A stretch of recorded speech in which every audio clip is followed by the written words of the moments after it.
So, welcome back. In today's lecture, we will look at how computers or computational modeling plays a major role in medicinal chemistry.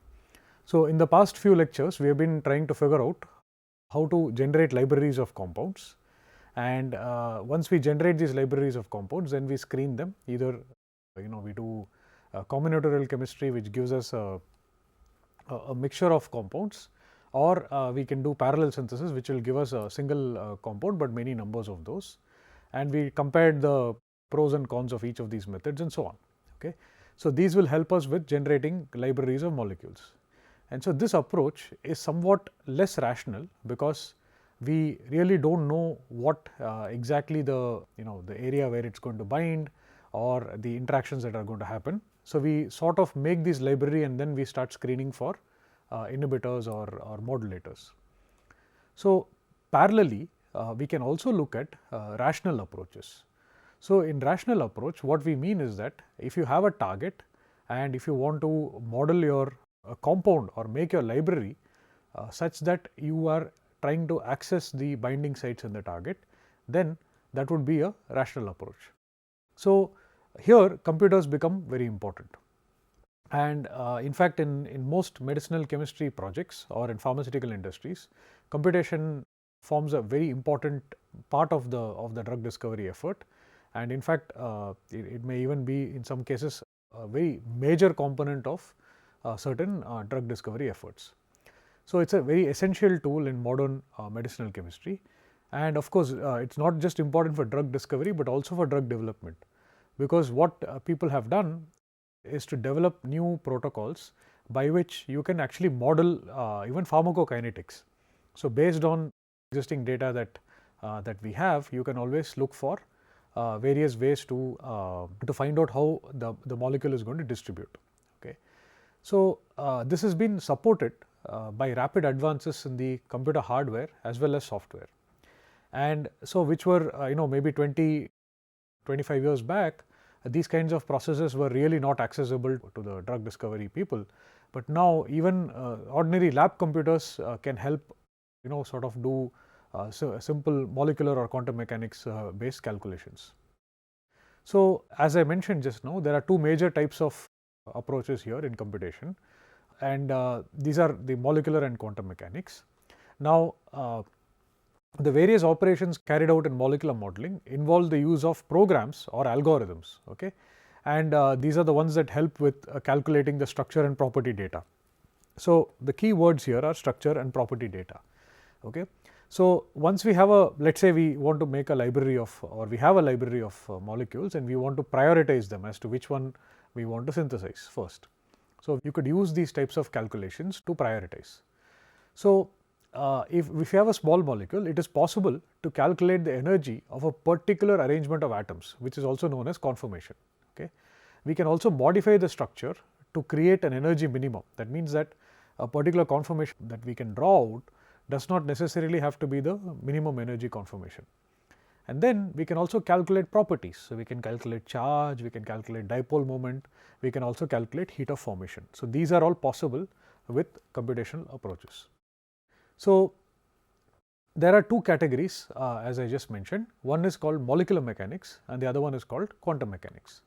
So, in the first approach, that is the molecular mechanics approach, here we use equations which follow the laws of classical physics. Okay. So, these are applied to nuclei without consideration of electrons. So, here what we would assume is that there is a sort of a spring with two different nuclei which are connected by springs, for example, which are bonds, and then these spheres are going to be the basis for your calculation. So, we assume that these are nuclei and they are connected by bonds which are springs, and they can vibrate and bend and so on. So, equations derived from classical mechanics are used to calculate the different interactions and energies. So, these energies are also referred to as force fields. Okay. And these are energies which result from bond stretching, angle bending, that is if you are at 108, it can go down to 107 or go up to 109. And then also you can think about non-bonding interactions. So, for example, you can have very weak interactions that can happen, and torsional energies, that is these are energies which are associated between atoms which are separated by 3 bonds. So, the relative orientation of these atoms is defined by the dihedral or torsion angle. Okay. So, these are things that are taken into account during molecular mechanics calculations. These calculations require data or parameters that are stored in tables within the program, okay, and which then describe interactions between the different set of atoms. So, the energies calculated by molecular mechanics have no meaning as absolute quantities. So, when we do these calculations, we always understand that these are relative. Okay. So, we will have to compare between two molecules as a relative term rather than absolute term. Okay. But when you have different conformations of the same molecule, something that has a lower energy can be considered to be more stable than the one which has a higher energy. Okay. So, the advantages of molecular mechanics is that it is quite fast and it is less intensive on computer time when compared with quantum mechanics. However, a major drawback with molecular mechanics is that it cannot calculate electronic properties, because electrons are not included in the calculations. So, what we can calculate is to get force fields, and we can get some level of information about conformation. On the other hand, quantum mechanics uses quantum physics to calculate properties of a molecule, and here the interactions between electrons and nuclei of the molecule are taken into account. Unlike molecular mechanics, atoms are not treated as solid spheres. So, in order to make these calculations feasible, various approximations have to be made, otherwise it is going to become quite intensive from a computational standpoint. So, the first approximation is that nuclei are regarded as motionless, that means that they do not move. And this is quite reasonable, because the motion of electrons is much faster in comparison with that of nuclei. So, as electrons are considered to be moving around fixed nuclei, it is possible to describe electronic energy separately from nuclear energy. It is also assumed that the electrons move independently of each other. So, the influence of other electrons and nuclei is taken as an average. Okay. So, these are the couple of assumptions that are made in quantum mechanics calculations, so that we can reduce the computational effort. So, quantum mechanical methods can be subdivided into two broad categories. The first one is called the ab initio method, and the second one is called semi-empirical method. So, ab initio, as the name suggests, is starting from first principles. Okay. So, here the method is very rigorous, but computationally very expensive, and so we are typically restricted to really small molecules with molecular weight less than 300 or something like that. Semi-empirical methods, on the other hand, are accessible and they are very computationally less intensive. However, they are less accurate, because there are far more approximations that are made, and however, they can be used on larger molecules. Okay. So, depending on the need, we would resort to either ab initio or semi-empirical calculations. So, based on the size of the molecule, we can choose either ab initio or semi-empirical. As far as size of the molecule is concerned, ab initio calculations are very limited to molecules containing tens of atoms, whereas semi-empirical can contain hundreds of atoms, and molecular mechanics can work with thousands of atoms. So, here is the scale that we are going to work with. So, molecular mechanics is useful for the following operations. 1. Energy minimization. So, here you find identify the most stable conformation among the various possible conformations, and then you can also calculate energy for specific conformations, right. And you can also generate different conformations and assign an energy value to it. It is also useful to study molecular motion. Quantum mechanics is more suitable for calculating molecular orbital energies and coefficients, and it can also be used for heat of formation for specific conformations. So, you have to define the conformation and then you can calculate the heat of formation, but it can importantly calculate partial atomic charges and electrostatic potentials. These both become very important when we are looking at interactions between the, let us say, a protein active site and the molecule. It can also calculate dipole moment, transition state geometries and energies. And lastly, it can give you an idea about bond dissociation energy. So, these three aspects, that is electrostatic potential, dipole moment and transition state geometries, are very important, especially when we are looking at how the reaction proceeds. And so, if we are looking at trying to figure out a mechanism of a reaction, then these become important. Also, dipole moments and electrostatic potentials play crucial roles in binding. So, here are some examples. So, what we can do is we can use the commercially available software ChemDraw, and what we can calculate very simple properties using ChemDraw. So, for example, molecular formula, exact mass, molecular weight and elemental analysis. So, these 4 can be done using ChemDraw. Based on this, you have this software is available in many computers. You can also calculate the partition coefficient, which is log p. Okay. So, for this molecule, for example, the log p value is found to be minus 0.61. So, here the idea is that we want to be able to have a database. Using this database, we can actually calculate the properties of a molecule. Now, we can look at molar refractivity, we can calculate the boiling point and the freezing point using this software, and we can also calculate the heat of formation. In addition to this, NMR data can be predicted. So, you can have a detailed description of the NMR chemical shifts, proton in this case, or even carbon 13 chemical shifts. Again, these are arrived upon by using algorithms where you already feed in existing data, and then based on that it is able to predict. Now, one of the things that that can be done using this kind of software is to create 3D structures. So, the way we would create 3D structures is that you prepare the structure in a software like ChemDraw, and then you use what is known as Chem 3D, which is basically a software which gives you the or attempts to give you the structure in 3 dimensions. So, here you will get a structure like this, which is here is the carbon, oxygen, nitrogen and hydrogen of these molecules, and you can see that these are located in these as spheres. Then what we do is that we need to do what is known as energy minimization.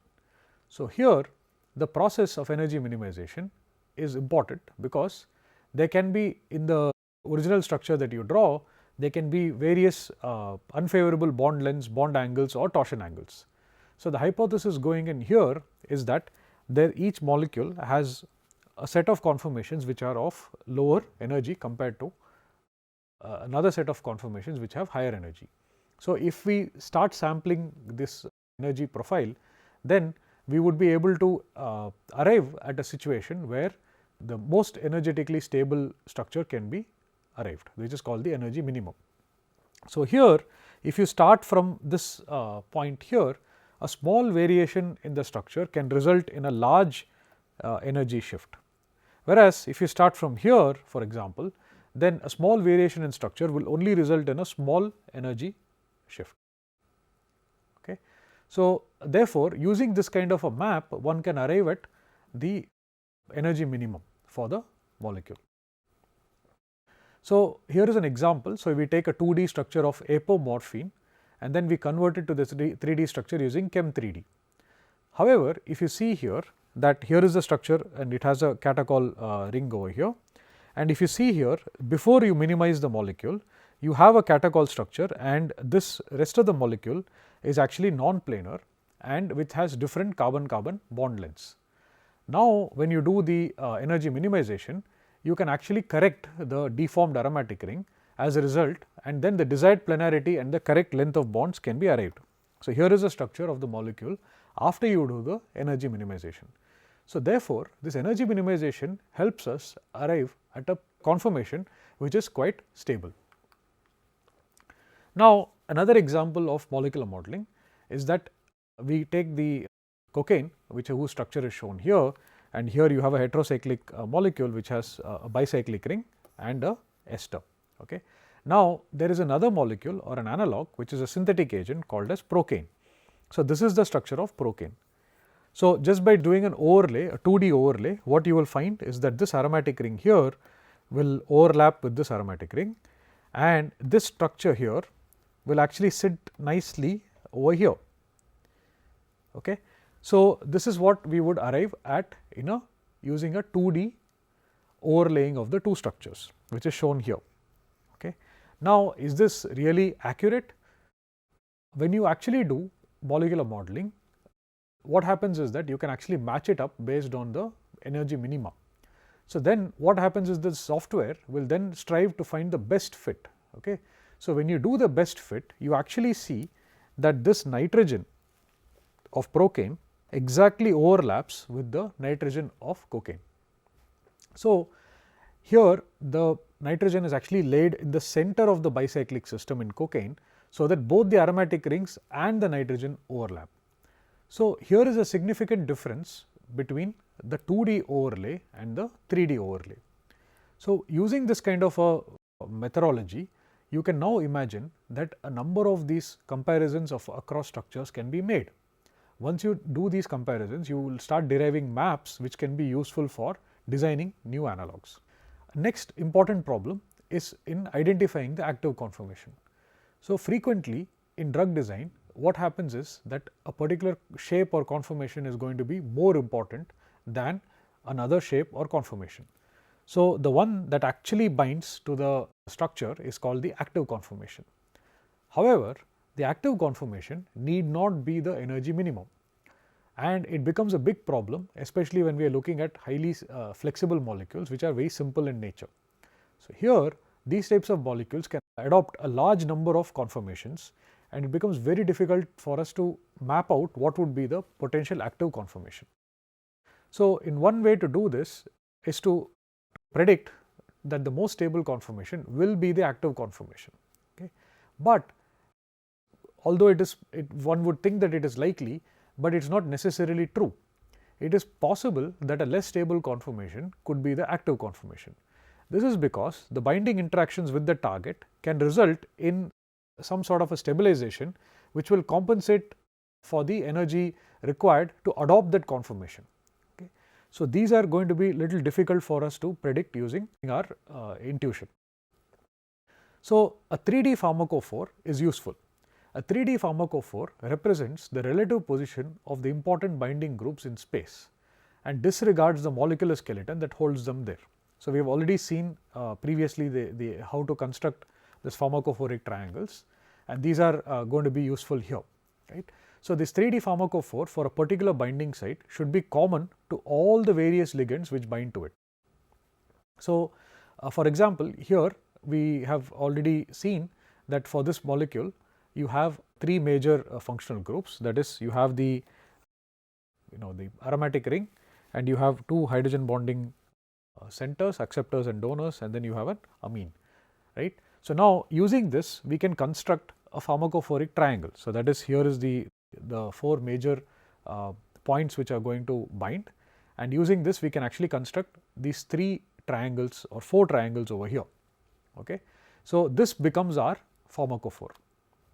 Then molecular modeling can be used to dock, which is also called fitting, a molecule into a model of its binding site. So, you have a binding site model, and then you start looking at whether this ligand actually goes and binds to it. If the binding groups on the ligand and the binding site are known, then they can be defined by the operator such that each binding group in the ligand is paired with its complementary group in the binding site. Okay. So, this is assuming that we already have maybe X-ray crystallographic data with the ligand and the binding site together. So, the next major aspect is using docking. So, docking is a way to actually find out whether a ligand is going to bind to a protein and whether the binding is favorable.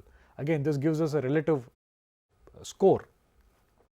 So, in order to calculate these docking calculations, it is necessary to know the structure of the protein target and the nature of the binding site.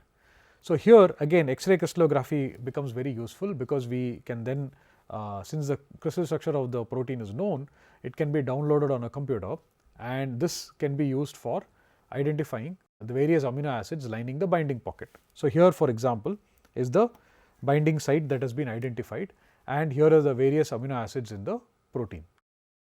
Now, what we can do is to then define the molecular surface of the binding site. So, if you can do this by defining the surface of the various side chains that are involved in the protein. Okay. So, each binding site has a van der Waals radius, and so this van der Waals radius can be used to define the results in an extensive surface area. So, keep in mind that much of this surface area is actually inaccessible to the ligand. So, only certain areas of this are actually accessible to the ligand. So, using this method, you can then arrive at the most favorable interactions that can occur, and you can also assign a score for each ligand. So, docking is very commonly used in identifying which inhibitor is better in terms of binding compared to another. Another concept that can be used is de novo drug design. So, here as the name suggests, is the de novo drug design involves the design of new structures based on the structure of the binding site. Okay. So, here again we would need X-ray crystallographic structure of the target protein, preferably with the bound ligand or inhibitor. So, here using this we can identify all the major interactions that are happening between the ligand and the active site. So, then the position of the ligand is identifies where the binding site is in the protein, and also identifies any induced fit that might have occurred as a result of its binding. Now, using this structure of protein ligand complex, we can then download it on a computer and start looking at how to find out new drugs. The way we would do this is that after you download it onto the computer, you delete the ligand, and now it leaves only the empty binding site. Now, since we know the binding interactions, we can start constructing molecules which can be new. Okay. So, here is an example. So, this is the example of a active site, and here are the major interactions. So, for example, you have an NH here, you have a carbonyl here, and you have other interaction sites as defined here. Now, based on this, you can start constructing fragments. So, for example, you may want to put a group here such as a ketone which can bind to this NH. Similarly, you have a hydrophobic interaction here for which you can start putting a benzene ring, right. And here is a carbonyl which can interact through hydrogen bonding, and for that carbonyl you can put a pyrrole ring. Okay. So, this is some of the fragments that we can start constructing. Now, what we could do is then once you start constructing these fragments, then you connect them. Okay. So, now you need to connect them using appropriate linkers, and here after you connect these with linkers, this can become your target molecule for synthesis.